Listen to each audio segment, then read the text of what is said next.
오늘 말씀해 보면 천국에서는 누가 크냐? 이 키재기 하는 모습이 나오고 있습니다. 아이들이 어렸을 때는 키재기를 참 좋아하지요. 형제 간에도 키재고 벽에다 대고 키재고 부모님하고 배꼽이 닿냐 더 올라왔냐 키재고 어렸을 때는 키재기를 좋아합니다. 그러다 학교를 다니면 누가 공부를 더 잘하냐 또 키재기를 하고 또 직장 생활을 하면 누가 높은 자리에 앉냐 누가 좋은 직장에 들어갔냐 키재기를 하고 성인이 되면 누가 성공했냐 누가 실패했냐 다 키재기를 합니다. 근데 천국에서도 누가 크냐 이렇게 질문을 하고 있습니다. 근데 주님께서 말씀하시는 것은 4절에 누구든지 이 어린아이와 같이 자기를 낮추는 사람이 천국에서는 큰 자니라. 어린아이처럼 자기를 낮추는 자가 큰 자다. 세상에서는 낮추는 게 아니고 자기를 높여야 성공했다고 생각을 하죠. 그래서 권력 주변에 있는 사람들은 어떻게든 권력을 잡고 높이 올라가려고 합니다. 그래야 성공했다고 생각을 하는 것이지요. 근데 성경에서는 낮춰야 된다. 어린아이처럼 낮춰라. 그 자가 천국에서는 큰 자다. 그래서 천국에 대한 말씀을 제가 오래전에 드렸습니다. 마태복음 4장 5장 예수님께서 오셔서 회개하면 천국이 가까이 있다. 그러니까 우리가 죽어서 가는 진짜 천국도 있지만 우리가 살고 있는 이 땅에서도 천국이 있다. 예수님을 믿고 회개하면 영이 거듭나면 거기가 바로 천국이다. 천국의 삶이 여기 있다 말씀을 드렸습니다. 그러면 그 하나님의 은혜 속에서 살아가는 천국에서의 큰 자는 자기를 낮추는 자다. 겸손한 자다. 그래 말씀을 하시죠. 하나님께서 싫어하시는 자가 누구래요? 교만한 자. 내가 잘났다.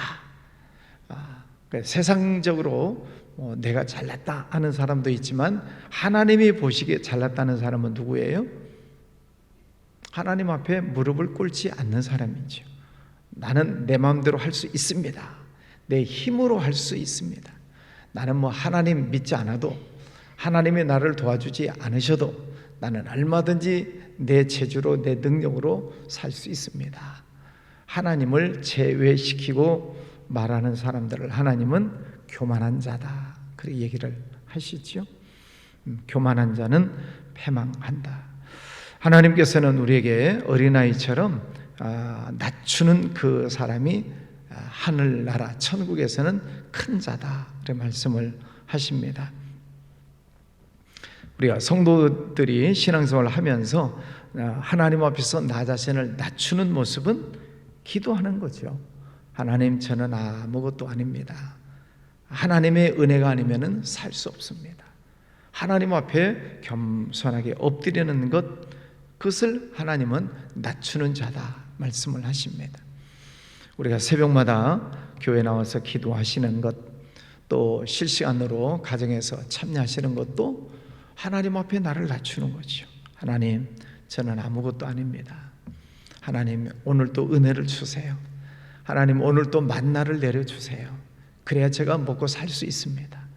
하나님께서 지혜 주시고 능력 주시지 않으면 제가 할 수 있는 게 아무것도 없습니다. 이런 고백을 하나님 앞에 드리는 것이죠. 그걸 빈말로 하는 것이 아니라 내 솔직한 고백을 하는 것입니다. 여러분도 그렇고 저도 마찬가지입니다. 저도 설교 준비할 때 하나님 앞에 엎드려서 기도하지 않을 수 없습니다. 하나님, 오늘은 어떻게 말씀을 전할까요? 또 이제 돌아오는 주일 이제 기도원에 관한 말씀인데 우리가 많이 들었던 말씀인데 하나님, 기도원에 관한 말씀을 또 어떻게 전할까요? 하나님, 어떤 말씀을 하시기를 원하십니까? 철저하게 하나님 앞에 엎드려서 하나님의 뜻을 구하는 것이지요. 그래서 하나님은 교만한 자는 낮추시고 낮추는 자는 높여주시고 하나님께서 은혜를 주신다 말씀을 하십니다. 여러분, 오늘 하루도 하나님 앞에서 나 자신을 낮추시고 하나님 의지하시기를 바랍니다. 자, 5절 말씀부터 보면은 누구든지 나를 믿는 이 작은 자 중 하나를 실족하게 하면 연자 맷돌을 목에 달고 바다에 빠뜨려지는 것이 낫겠다. 작은 자 중 하나를 실족하게 하면, 시험 들어서 하나님을 믿지 않게 하는 사람이 있다면은 연자 맷돌을 목에 걸고 바다에 빠지는 게 낫겠다. 연자 맷돌은 옛날에 큰 바위잖아요. 돌을 굴려가지고 방아를 찧었던 연자 맷돌, 이런 목걸이가 아니잖아요. 엄청나게 큰 돌덩어리죠. 그것을 목에다가 메고 바다에 빠지면은 죽는 거죠.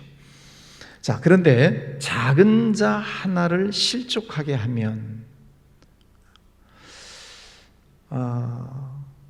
이제 교회 생활을 하다 보면 이제 시험이라는 말을 우리가 자주 듣습니다.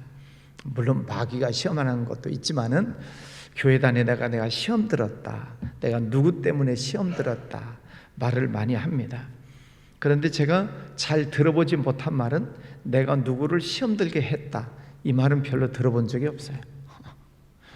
그러니까 다른 사람에게 내가 시험 들었다는 얘기는 많이 듣는데 내가 다른 사람을 시험 들게 한 것은 나는 모르는 거죠. 저도 마찬가지예요.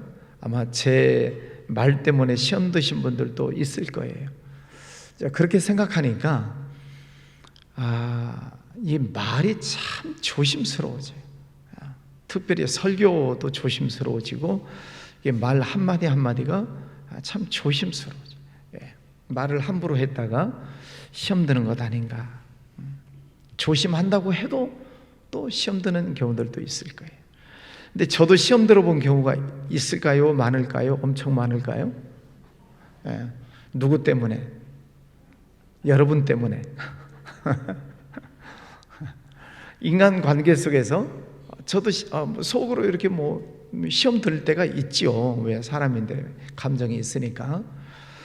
그런데 저 자신이 시험 들었다라고 나도 서운하다, 섭섭하다 이렇게 생각이 드는 때는 왜 그런가 하고 생각을 해보니까 제 감정이 안 좋을 때 받아들이면 시험에 들더라고요. 저도 시험에 들더라고요. 제 감정이 안 좋을 때. 그러니까 제가 성령이 충만하고, 저도 목사지만 은혜가 충만하고 믿음이 막 용기 백배하고 그럴 때는 누가 뭐라고 그래도 그럴 수 있지, 사람인데 말하다 보면 그럴 수 있는 것이지 하고 이렇게 탈탈 털고 넘어가요. 근데 저도 인간인지라 좀 기분이 좀 안 좋은데, 또 좀 감정이 좀 안 좋은데 누가 이렇게 지나가는 말로 한마디 한마디 하는 것들도 다 끄집어 가지고 그냥 내 안에 시험이 들어. 그러니 시험이라는 문제가 내 감정의 문제하고 직결되어 있더라 하는 것입니다. 내가 기분이 좋으면 별로 시험이 안 들고, 내가 기분이 안 좋으면 끌어다가 시험 들고, 이제 그런 경우들이 있는 것을 보게 됩니다. 말 때문에 주로 시험이 많이 들어요. 그렇죠? 말 때문에. 네. 그런데 그 상대방이 하는 말도 또 한번 생각을 해보면 그 사람이 나를 일부러 시험에 빠뜨리려고 말하는 경우는 거의 없어요. 그냥 지나가는 말로 하는 얘기고, 그냥 자기는 평상시 하는 말이에요. 나를, 저 사람 내가 시험 들게 만들어야지, 저 사람 내가 실족하게 만들어 버려야지, 그리고 말로 쏘아대는 사람은 거의 없어요. 그런데 내 감정에 의해서 내가 말을 들었을 때 실족하게 되더라 하는 것입니다. 그런데 어쨌든 작은 자 중 하나를 실족하게 하면 하여튼 연자 맷돌을 매라, 그런 말씀을 하십니다. 그래서 우리가 인간관계 속에서 참 조심스러워요. 참 사람이 좋기도 하고 조심스럽기도 하고, 특별히 말 안 하고는 살 수 없는데 그 말 때문에 내가 용기를 얻기도 하지만 그 말 때문에 또 서운하기도 하고 시험 들기도 하고. 그래서 작은 자, 하나를 실족하게 하면, 그래서 말로 쏘아 붙이는 거죠. 대체로 뭐 말 때문에 시험 드는 것 아니겠습니까? 물론 돈 문제 때문에 시험 드는 경우도 있겠습니다만, 어쨌든 실족하게 하면 심판을 받게 된다는 그런 말씀입니다. 그래서 우리가 참 조심해야 되는 것이죠. 10절에 보면 이 작은 자, 또 작은 자가 나와요. 작은 자는 나보다 약한 사람을 말하는 것이요, 나보다 큰 사람한테 대들 일은 거의 없겠죠. 나보다 작은 사람을 짓누르는 것이죠.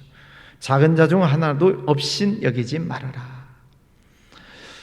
그 다음 말씀을 잘 보세요. 너희에게 말하노니 그들의 천사들이, 작은 자 그들의 천사들이 하늘에서 하늘에 계신 내 아버지의 얼굴을 항상 배옵느니라.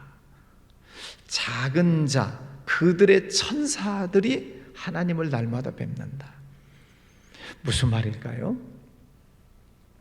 천사가 몇 명일까요? 이 온 우주 속에 천사가 몇 명일까요?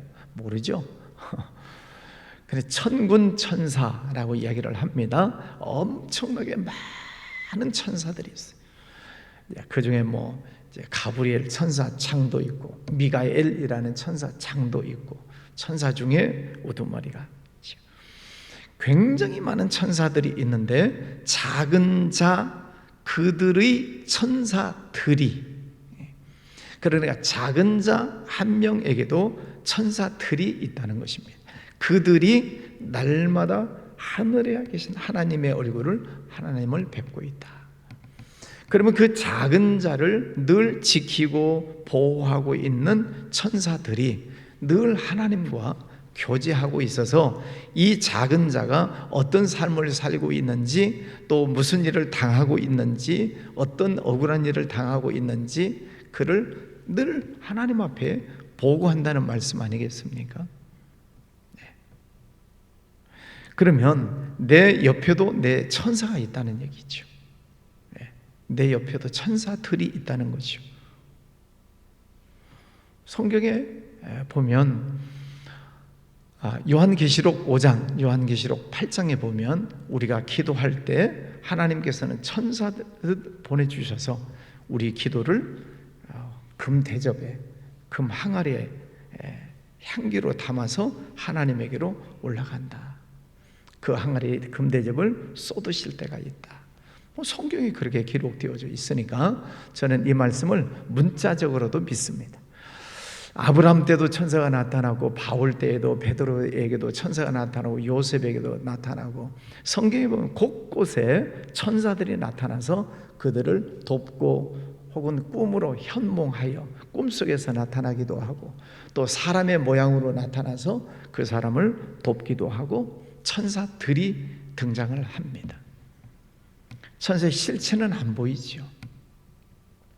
그런데 오늘 말씀에 작은 자 그들의 천사들이, 그럼 천사의 실체가 뭔가? 히브리서 1장 말씀에 보면은 하나님께서 택하신 자들을 돕도록 지음을 받은 존재다.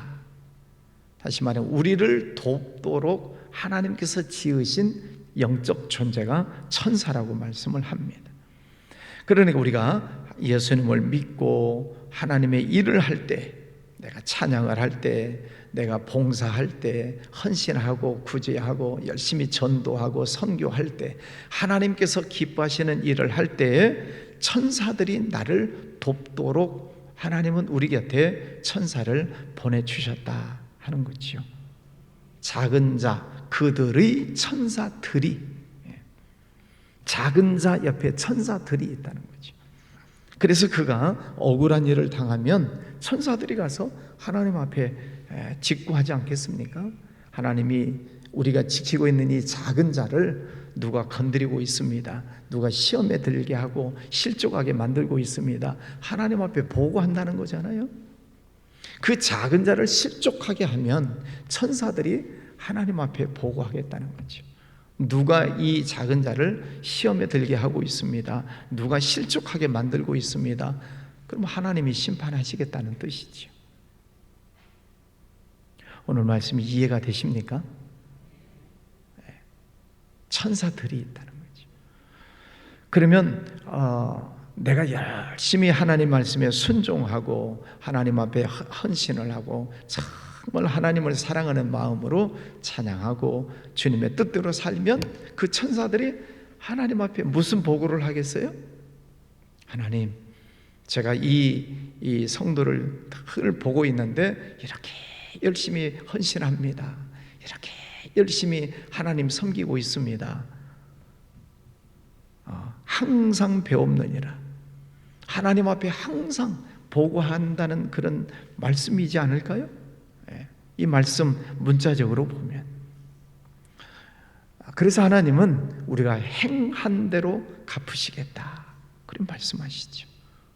천사들의 보고를 다 받으시고, 요한계시록에 보면은 생명책에 기록된 대로 심판하시겠다. 그래, 천사들이 늘 보고를 해서 하나님, 저 성도가 지금 죄를 짓고 있습니다. 뭐 아니면 실족했습니다. 누구 때문에 실족했습니다. 저 성도가 하나님 매일 충성하고 있습니다. 누가 보든 안 보든, 누가 말하든 안 하든 열심히 충성하고 겸손하게 헌신하고 있습니다. 날마다 보고한다는 거지. 이 말씀을 우리가 문자적으로 우리가 받아들인다면 오늘 하루를 우리가 어떻게 살아야 될까? 답이 나오죠? 천사들이 하나님 앞에 보고를 한다고 하시니 우리가 오늘 하루도 하나님 앞에 영광을 올려드리는 그런 삶을 살아야 될 줄 믿습니다. 자, 그러면서 주시는 말씀이 15절부터 보면 네 형제가 죄를 범하거든 용서해라, 그런 말씀이죠. 몇 번까지 용서라고요?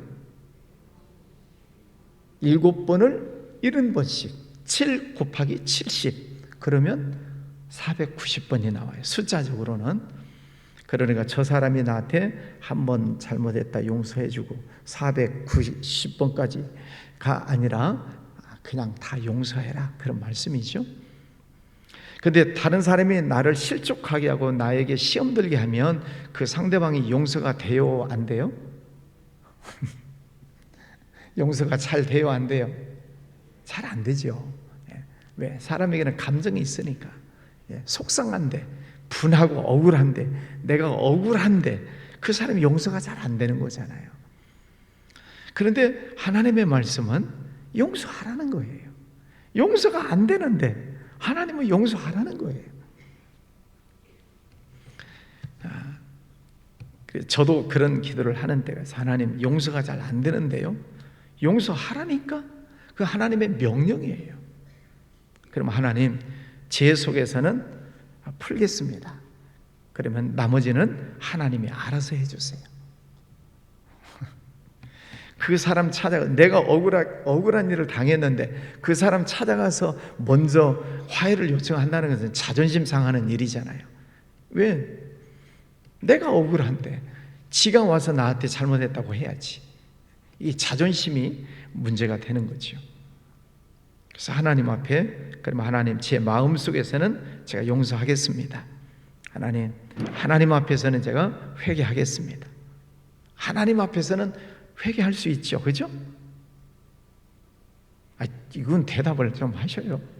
하나님 앞에서는 하나님, 제가 저 사람 용서 못하는 것 하나님, 제가 제 하나님 앞에서는 풀겠습니다 하고 그 기도는 할 수 있죠. 네. 근데 그 사람을 만나서 내가 화해를 요청하는 것은 안 해도 못 해도, 그죠? 네. 자존심 상하니까. 왜 기분 나쁜데 지가 잘못해놓고.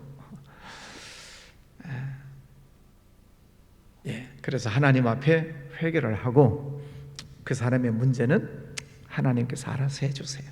저는 그냥 풀겠습니다 하고 풀으시라, 이 말입니다. 무엇이든지 땅에서 풀면 하늘에서 풀리리라. 여러분, 마음부터 푸시기를 바랍니다. 마음을 먼저 풀어서 하나님 앞에서 먼저 풀으세요. 하나님, 저 사람 제가 용서하겠습니다 하고 풀으시라는 거예요. 그러면 하늘에서도 풀리리라. 말씀 그대로 믿습니까? 그러면서 예화를 주시는 말씀이 10,000달란트 빚진 자 용서해 줬더니 그 사람이 100데나리온 빚진 사람 용서를 안 해줬다는 거잖아요. 그래서 제가 또 검색을 해봤어요. 도대체 10,000달란트면은 요즘 돈으로 얼마나 할까? 한 달란트는 금 34kg. 금이 1달란트가 금이 34kg예요. 그러면 10,000달란트면은 34만 킬로인가요? 금덩어리가 34만 킬로입니다. 그래. 뭐 금 시세가 왔다 갔다 합니다만은 계산을 해보니까 49조 3천억이래요. 뭔 짓을 하느라고 그렇게 빚을 졌는지 모르겠어요. 우리나라 국가 예산이 얼마래요? 673조인가 그래요. 우리나라 전체 예산이 673조예요. 그걸 모르는 사람이 있습니다. 자, 그런데 49조. 도대체 무슨 짓을 하다가 이렇게 빚을 많이 졌을까? 근데 어쨌든 임금이 그 사람의 그 빚을 49조 3천억을 탕감해 줬어요. 49조, 우리는 상상도 안 되는 그런 돈입니다. 근데 이 사람은 100데나리온이면은 계산을 해보니까 한 1,000만 원 돼요. 1,000만 원. 그냥 1,000만 원도 큰 돈이죠. 그런데 임금은 이 사람의 엄청난 49조를 탕감해 줬는데 이 사람은 100데나리온 1,000만 원 자기한테 빚진 사람을 용서 안 하고 막 윽박지르고 감옥에 가뒀다는 거예요. 그 소식을 듣고 주인은 이 사람을 향해 노발대발을 하는 거죠. 나는 너를 엄청나게 큰 죄를 용서했는데 너는 왜 작은 것을 용서 못하냐? 지금 그런 말씀이죠. 하나님께서 나 같은 죄인을 용서해 주셨는데 우리가 시험 들었다, 누구 때문에 실족했다, 누구 때문에 서운하다, 별것 아닌 것이다 이 말이죠. 그죠? 하나님이 나 같은 죄인을 용서해 주신 것에 비하면 인간관계 속에서 나타나는 시시콜콜한 것들은 별것 아닌데 그것도 용서 못하냐 그런 뜻이지. 지옥 갈 나를 하나님은 용서해 주셨는데 그 작은 것 때문에 시험 들어서 그것 용서를 못한다는 것이 말이 되냐? 오늘 하나님의 말씀은 말씀이 돼요. 말씀은 말씀이 돼. 근데 내 생활 속에서는 이게 잘 안 되는 거예요. 그러니까 내가 하나님 앞에서 얼마나 많은 죄를 용서받았는가를 깨달아야 돼. 내가 얼마나 큰 죄인인데 하나님이 나를 용서해 주셨는가. 이게 먼저 깨달아져야 저 사람의 작은 실수, 잘못한 것을 그럴 수도 있지. 괜찮아요. 미안합니다. 내가 더 잘못해서 그랬습니다 하고 용서해 줄 수 있다는 그런 말씀 아니겠습니까? 마지막 35절에 너희가 각각 마음으로부터 형제를 용서하지 아니하면 나의 하늘 아버지께서도 너희에게 이와 같이 하시리라. 용서하지 않으면 하나님도 용서하지 않으신다. 그래서 예물을 제단에 드리려고 가다가 형제에게 원망 들을 만한 일이 생각나거든 예물을 놔두고 가서 형제와 화해하고 와서 예물을 드려라. 주님이 나를 용서해 주신 것처럼 우리도 다른 사람을 용서하며 살자 그런 말씀이에요. 다른 사람이 용서하는 것 쉽지 않죠? 쉽지 않아요. 그런데 오늘 하나님의 말씀은 용서해라 그 말씀이에요. 그러니까 오늘 이 말씀을 붙드시고 하나님 늘 용서하며 살게 해주세요. 하나님 제 속에 그 넉넉한 마음을 주세요. 하나님이 나를 사랑하시는데 하나님 저도 저 사람을 사랑할 수 있는 마음을 주세요 하고 우리가 기도해야 할 것입니다. 기도하겠습니다. 거룩하신 아버지 하나님, 오늘도 귀한 아침을 주셨습니다. 하나님께서 우리를 사랑하신다는 말씀을 깨닫습니다. 하나님 앞에 늘 무릎을 꿇고 어린아이처럼 겸손하게 엎드리겠습니다. 늘 하나님 주시는 말씀 아멘으로 붙잡고 그 말씀을 지켜 살려고 노력하겠습니다. 때로는 서운한 사람, 때로는 마음속에 감정이 있는 사람들 있을 수 있지만 하나님 그 사람들 작은 실수도 용서해라, 오늘 말씀을 해 주셨습니다. 돌려 생각하면 내가 또 다른 사람을 실족하게 하고 내가 다른 사람을 시험에 들게 하는 일도 많이 있었을 것입니다. 우리는 다 잊어버리고 삽니다. 아버지 하나님, 우리의 이런 죄들을 용서하여 주시옵소서. 우리의 부족함을 주님 용서하여 주시고, 주님께서 나를 용서하시고 사랑해 주신 것처럼 우리도 다른 사람을 용서해 주고 사랑하며 사는 삶을 살게 해 주시옵소서. 이 아침에 하나님 저희에게 성령의 은혜를 베풀어 주셔서 우리 마음속에 평강이 있고, 그래서 다 용서하며 사랑하며 살 수 있는 아름다운 마음을 심어 주시옵소서. 주님을 찬양합니다. 오늘도 주와 함께 동행하기를 원합니다. 주님 감사합니다. 기와 예물 드리는 손길도 축복하여 주옵소서.